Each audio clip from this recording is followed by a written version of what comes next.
his entire claim of being the creator of Siri is just false. Tom Gruber, one of the co-creators, said, "I wrote the patents for Siri. Luc wasn't on any of them." Dag Kitlos said Luc was definitely not a co-creator of Siri. He's always saying that Yoshua Bengio and Geoffrey Hinton have gone insane and are pseudo-scientists. Right? He was part of the French AI committee. He believes that there is not really any risk, that regulations are stupid. When you read the report from the AI Commission, the section on existential risk from AI is 1 page long and has 0 arguments. It's titled, "Should you be afraid of AI?" And the first word is no. What really annoys me and what the media in France is not picking up on is the web of invented facts and studies.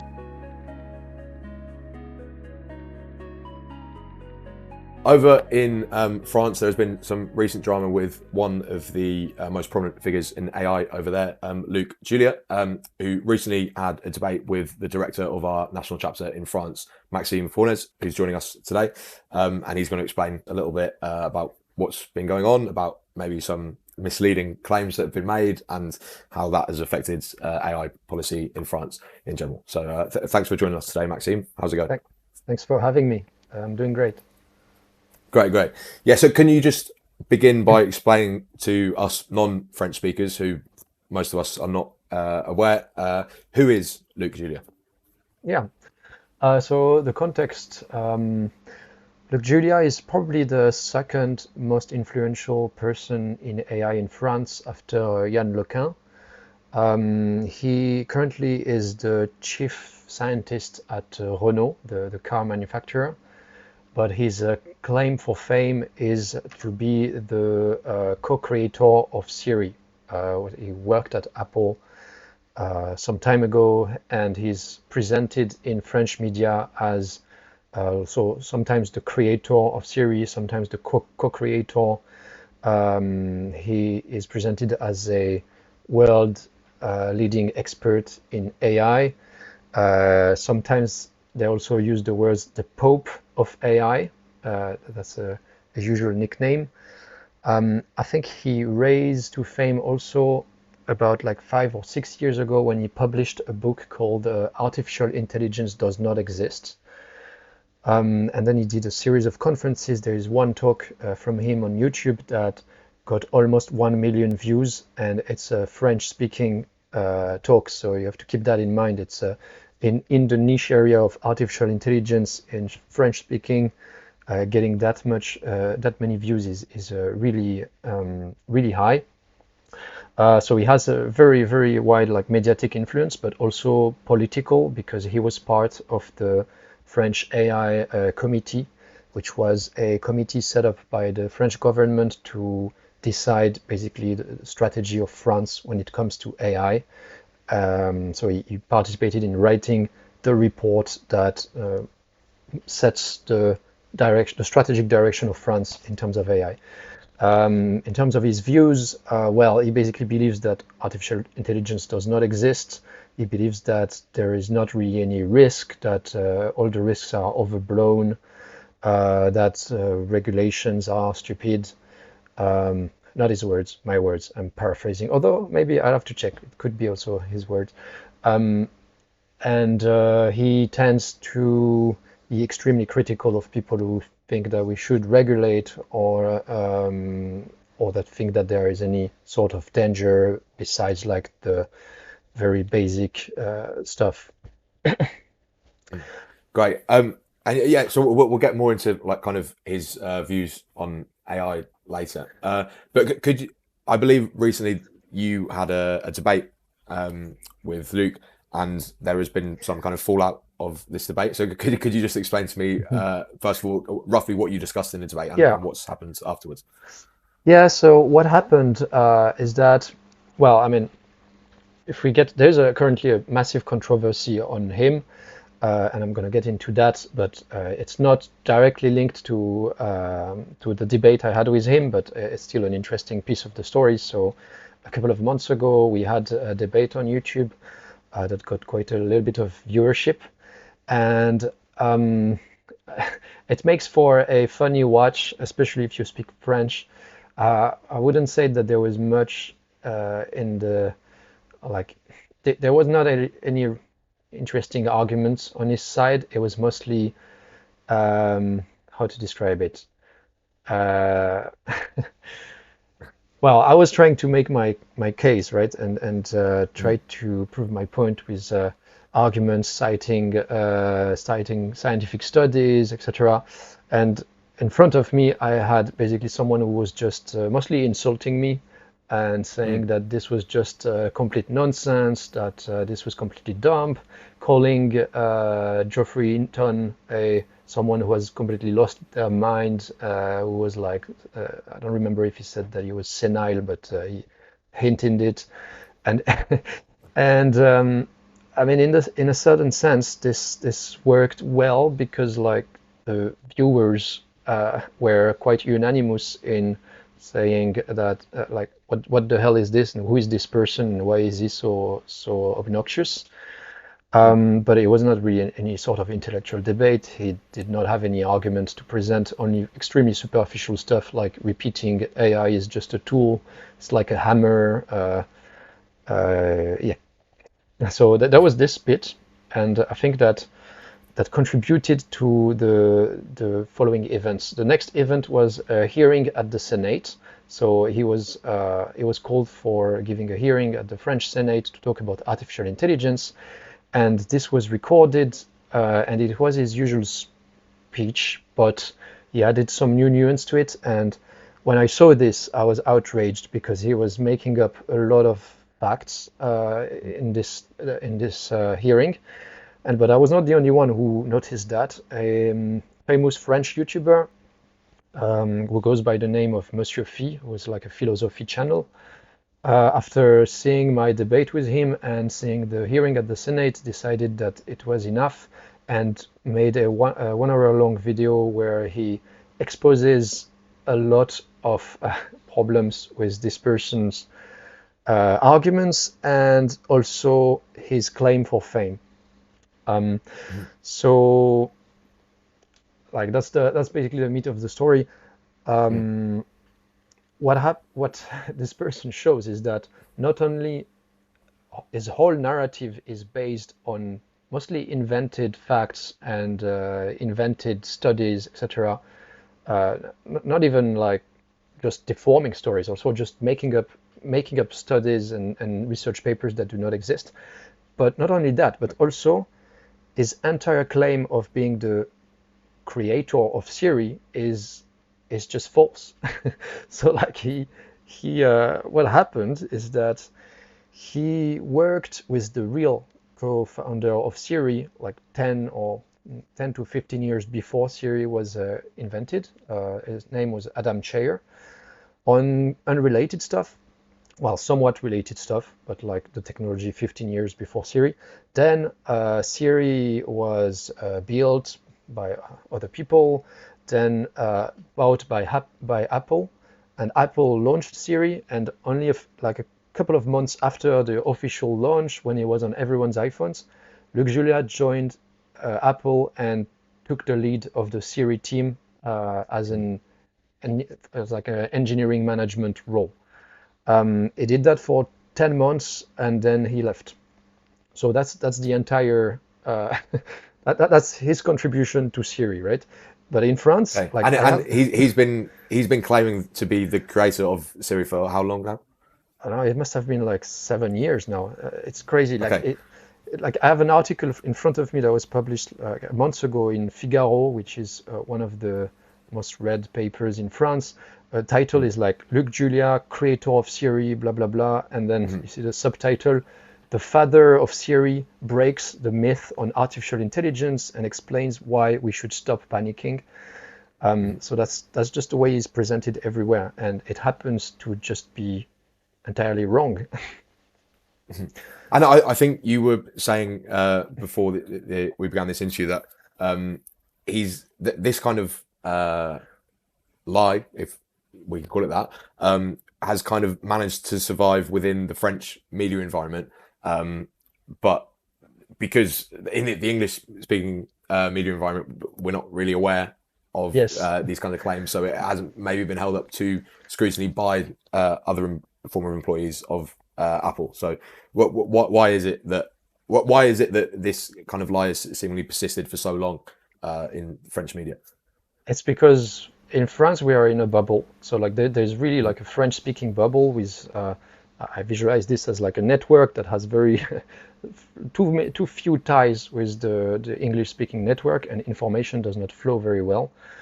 And so basically, this person has built their own story within this French-speaking bubble, and the journalists in this French-speaking bubble, they didn't take they didn't make many efforts to fact check anything. And once there was a few media outlets, newspapers that presented him as the founder of Siri, etc., the others just like assumed that they had done their job, and they started presenting him like this.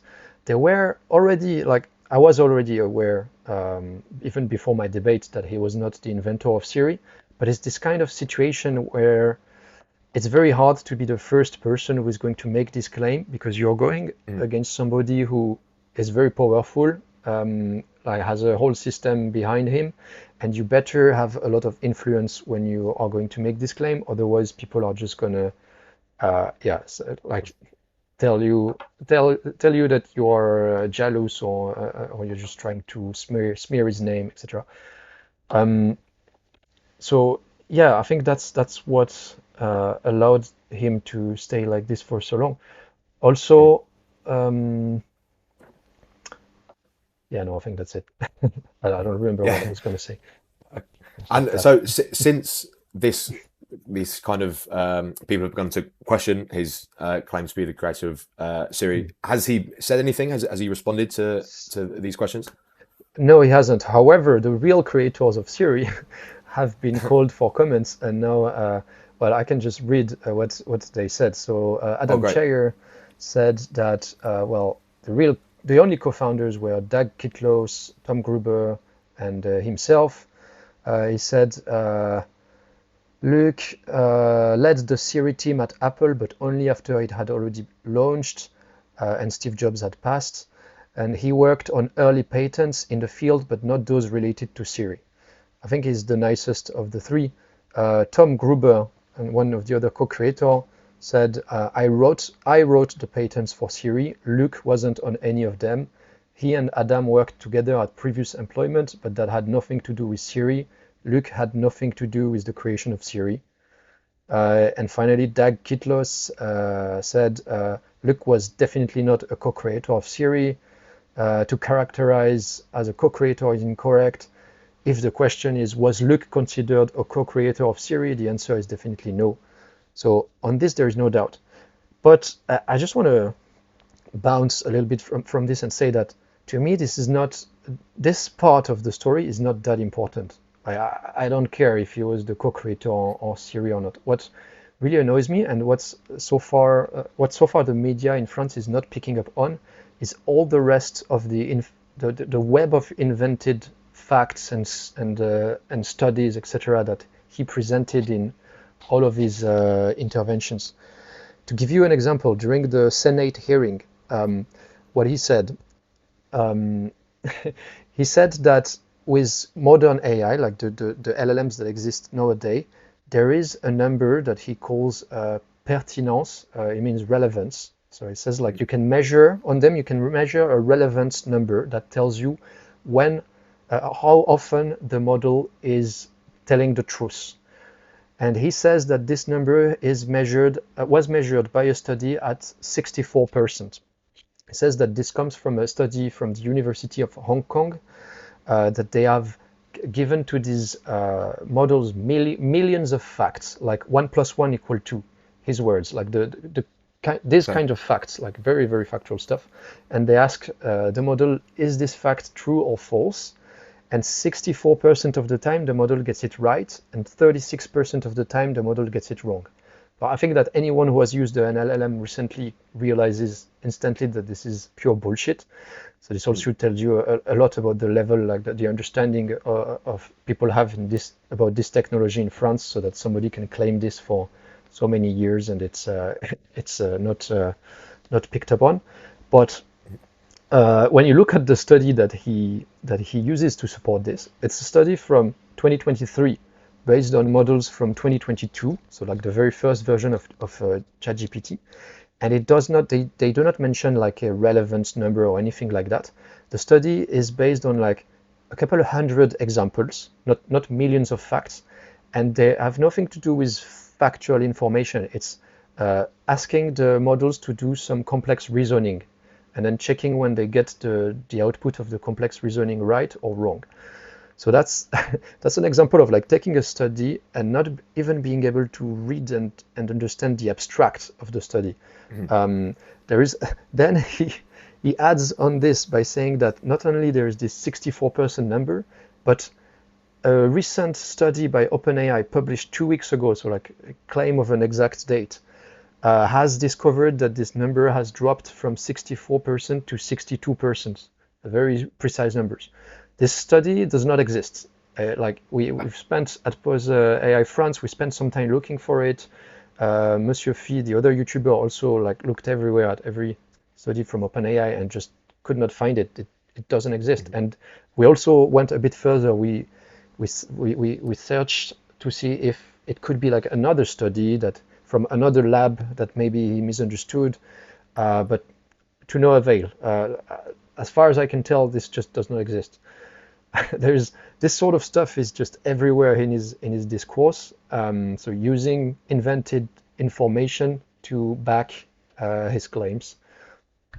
And I have a final anecdote among these. So remember that he's the chief scientist at Renault.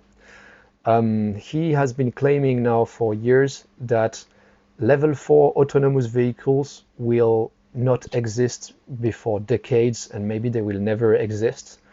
When you look at the reality, level 4 autonomous vehicles exist since 2017. They're already there. They've been there for now, well, 7-8 years.